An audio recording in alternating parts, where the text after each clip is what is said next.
Welcome to the Explainer. Today, we're going to explore a hidden world that powers literally everything about our modern reality. But to kick things off, I want you to ask yourself a seemingly simple question. Where does the internet actually live? We toss around terms like the cloud or wireless networks all the time, right? And those words conjure up these images of invisible data just kind of magically floating through the air, completely untethered from the physical Earth. Well, actually, scratch that. It's a complete myth. It's the cinematic, almost intentionally misleading myth. The truth is much more grounded, incredibly physical, and, as you'll see today, dangerously vulnerable. Okay, let's dive into this. When you send an email overseas, stream a foreign film, or execute an international bank transfer, you might assume that data is just bouncing off some high-tech satellite in orbit. It's a super common assumption. But if you strip away the wireless routers in your house and the cellular towers down the street, you don't end up in space. No, you end up at the bottom of the ocean. So, the absolutely crucial point to understand here is this staggering reality. 99% of all intercontinental data traffic runs through physical cables resting right on the ocean floor. 99%. Almost every single video call, diplomatic message, and military command that crosses a national border travels through a physical cord draped across the freezing deep sea abyss. And the stakes here, they literally couldn't be higher. We aren't just talking about your social media feeds buffering. We are talking about the very circulatory system of global capital. Central banks and financial institutions rely on these undersea cables to transmit $10 to $12 trillion in financial transactions every single day. If these cables fail, the modern economy just stops dead in its tracks. To put that into perspective, when a volcanic eruption recently severed this single cable connecting Tonga to the rest of the world, their ATMs literally went offline. Now, you might be thinking, well, what about Starlink or other satellite internet? Let's conclusively dispel that myth right now. Satellites simply cannot match the capacity, the latency, or the cost efficiency of subsea fiber. In fact, transmitting data via submarine cables is roughly 2,800 times cheaper per unit of data than beaming it up to a satellite. Satellites are fantastic, vital, low-capacity emergency backups for sure, but for the heavy lifting of the global digital economy, there is absolutely no viable technological replacement for the seabed. So this all builds into a massive global picture. This sprawling physical map of the internet contains over 1.5 million kilometers of cable. But look closely and notice the choke points. As a planet, we are entirely dependent on just about 600 specific systems globally. It's a massive, planetary-scale infrastructure, yet somehow incredibly concentrated at the exact same time. And here is the cinematic contrast that should honestly give everyone pause. This massive global pipeline, the exact same one carrying $10 trillion a day, relies on glass optical fibers that are merely 3 to 7 millimeters thick in total. Lasers are just firing billions of times per second down these incredibly tiny glass strands. Sure, they're wrapped in protective silicon, steel wires, copper, and plastic, but the final product? It's roughly the width of your standard garden hose.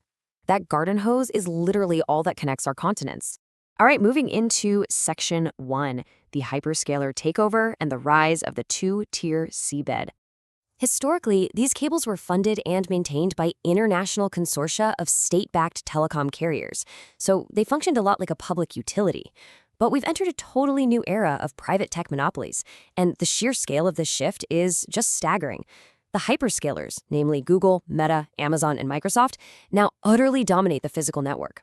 Because of their massive internal data needs, especially for cloud computing and training AI models, these four companies alone gobble up roughly 75% of global international bandwidth. On some major trans-Pacific routes, it's over 80%. And this brilliantly illustrates the dramatic timeline of this takeover. Right around 2017, these tech giants surpassed traditional internet backbone operators as the largest consumers of international capacity. They basically woke up and realized it was cheaper and way more strategic to stop renting bandwidth and just start building and owning the cables themselves. Because of this, traditional telecom carriers are losing their biggest wholesale buyers, and the economic incentive to fund legacy public cables is totally collapsing. Which brings us to a slightly unsettling reality known as the white glove strategy. See, when a tech giant builds a cable to a foreign shore, they often don't apply for a landing license under their own name. Instead, they partner with a local telecom operator, acting as a white glove who submits the paperwork and serves as the nominal on-paper owner of the landing facility. The tech giant masks its footprint, appearing on documents merely as an anchor customer or co-investor, all while retaining total authority over the actual architecture and data routing. This creates a really dangerous two-tiered seabed. Tech oligarchs zip along an ultra-fast AI-optimized private lane, while smaller enterprises and developing nations get left behind on decaying, underfunded public networks. Let's move on to Section 2, the Deep Sea Oligopoly, a vulnerable global bottleneck. Now, the tech giants don't physically build the cables themselves. They commission them. And the capability to actually manufacture, lay, and repair these deep-sea systems is a strict oligopoly. There are really only 4 major turnkey system integrators in the entire world. You've got SubCom in the United States, Alcatel Submarine Networks in France, NEC in Japan, and HMN Tech in China. Notice the direct national allegiances here. These aren't just private corporations doing business, they are closely aligned with their respective state governments, setting the stage for a looming geopolitical conflict. So the crucial point to take away from this is that these 4 entities alone construct and maintain over 90% of the world's undersea cables. Think about that. When a critical global infrastructure relies on just 4 companies that are aligned with competing world powers, those companies cease to be simple businesses, right? They become highly contested, highly strategic, national assets. Which leads us perfectly into Section 3, friendshoring the seabed, the new geopolitical battlefield. This deep-sea oligopoly has essentially turned the ocean floor into a high-stakes tug-of-war, giving rise to a defining strategy of our current era: friendshoring. Friendshoring is basically the practice of integrating trusted allies into your data supply chains while systematically excluding geopolitical rivals. The ultimate goal here is achieving network centrality, meaning whoever controls the cables controls the global circulation of information. In practice, this means the US and its allies are exerting intense diplomatic pressure to route cables exclusively through friendly territory and working very hard to block Chinese firms like HMN Tech from winning international cable contracts. Let's look at a concrete, real-world example of this: the Coral Sea cable system. Back in 2016, the Solomon Islands pursued a deal with China's Huawei Marine, which is now known as HMN Tech, to lay a new cable. Well, this immediately alarmed Western allies. By 2017, the head of Australian intelligence literally flew to the Solomon Islands to directly warn them against the deal. And instead of just protesting and leaving it at that, Australia, Japan, and the US stepped in and completely funded a $93 million alternative cable built by Western companies. They actively friendshored the network just to keep the Chinese supplier out. But the competition isn't just bureaucratic paperwork and boardroom meetings. It gets physical. We are seeing a truly disturbing rise in physical vulnerabilities and suspected weaponization of these cables. In late 2024, the Baltic Sea saw suspicious cable disruptions involving vessels like the Yipeng 3 and Eagle S. In mid-2025, the Chinese-registered Hongtai 58 completely severed networks off the coast of Taiwan with an anchor, which actually led to a criminal conviction. And analysts have heavily scrutinized Houthi-linked cable cuts over in the Red Sea. As geopolitical tensions rise all over the globe, this fragile, garden hose-sized infrastructure is increasingly finding itself right in the crosshairs.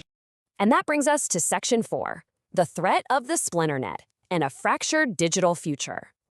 All of this, the hyperscaler tech monopolies, the manufacturing bottlenecks, the friendshoring, and the physical sabotage, it all builds to a pretty unsettling climax. The core danger we now face is the emergence of what experts call a splinternet.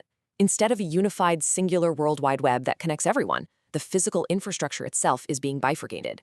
We are actively seeing the fragmentation of the global digital economy into isolated, politically aligned blocks. We are quite literally drawing borders on the bottom of the ocean, prioritizing geopolitical exclusion over true global connectivity. Which leaves us with this final provocative thought to ponder today. The very next time you send data across the globe, I want you to remember that it is traveling through a fragile glass thread in the freezing, pitch-black depths of the ocean.